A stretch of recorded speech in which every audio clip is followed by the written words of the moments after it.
Today's discussion is a public service announcement by an anonymous poster in one of the relationship groups that I hang out in. Never think you can wait to work on your love. I'm Shauna White, relationship coach for spiritually awake couples.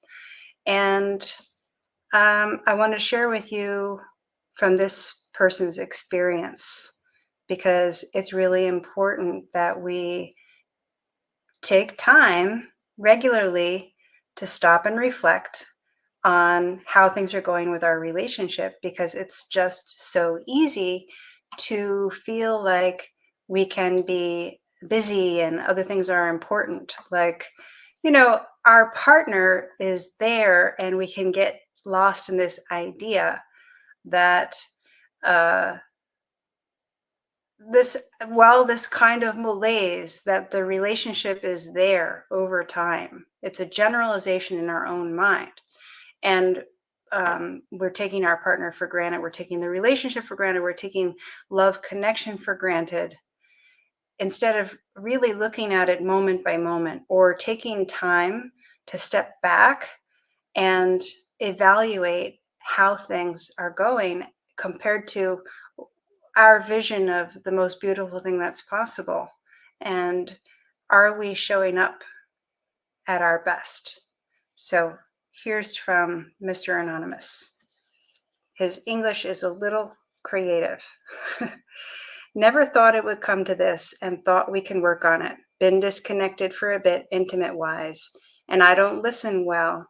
I have so much going through my head. I couldn't slow down to work on it.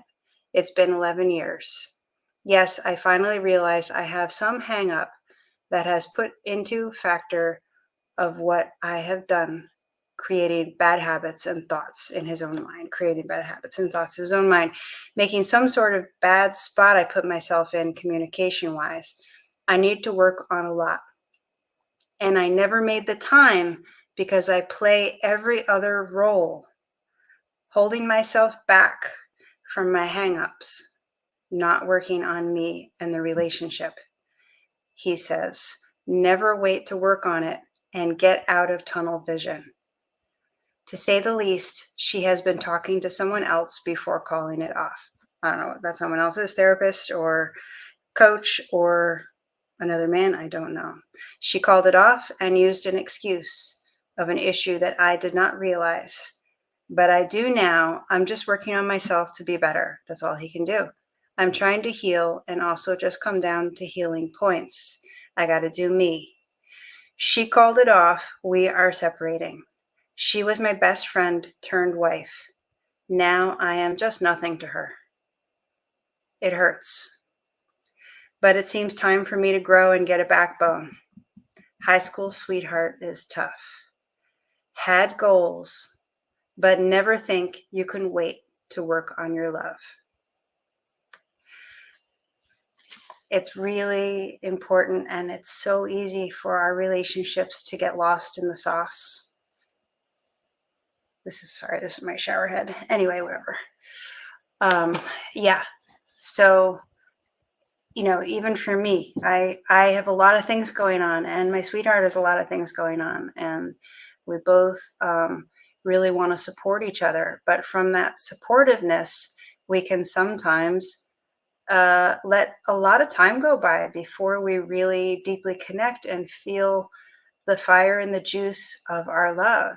And, we just recommitted recently to not allowing more time for that, but actually allocating more time for that.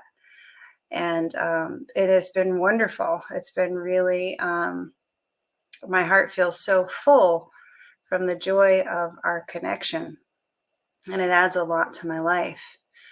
And so I really recommend for you that you take the time to assess how things are going in your relationship and to invest in your relationship, whatever that looks like for you, whether that means that you just allocate time for date nights. So you're investing your time, you're investing your focus, that you, it's not really time, but that you take the kind of the focus and the energy to shift your energy from busy or from involved in the projects that you're in, whatever it is that you're doing, to free up your energy and focus for relaxing and taking somebody else in a deep way, so that that intimacy experience on the energetic level that naturally gives rise to all kinds of expressions of intimacy, including physical intimacy, that your energy is available for that. That's one of the trickiest things when we get busy. And then, if there are, so one of the things that he mentions is that there was an issue. He didn't even know it was an issue until she used it as the reason for breaking up with him. And so communication is really important too. And if something's going on that for you, you don't know how to express it to your partner, find a way to talk about it. And if you can't find a way to talk about it, find someone who can help you find a way to talk about it. That's one thing that a relationship coach or a therapist can help you do. I don't know about, I'm not going to speak for therapists. I can speak for myself. One of my superpowers is decoding human experience, which means being there with you to feel what you're feeling and help you find the words. In fact, I have a client who put in one of her messages to me, "You help me find the words to say the things I struggle to say." So that's really important, to be able to articulate what you're feeling to your partner so that your partner has the information that he or she needs to grow with you instead of accidentally growing apart. And also ask questions. Take time to assess how close do you feel with your partner compared to how beautiful you can imagine closeness can be. And then ask questions, how your partner's feeling. Because maybe he or she is feeling something that he or she doesn't know how to express, and or doesn't know how to start the conversation. So if you ask a question, you can give a space where your partner can start to express something. It's also really important that honesty has a safe space to air. So we can't actually expect our partner to be fully honest if we are reactive to their honesty, and vice versa. If our partner is reactive to our honesty, then it's going to be really, really hard to be fully honest. So cultivating a gentle, safe space to have communication is essential.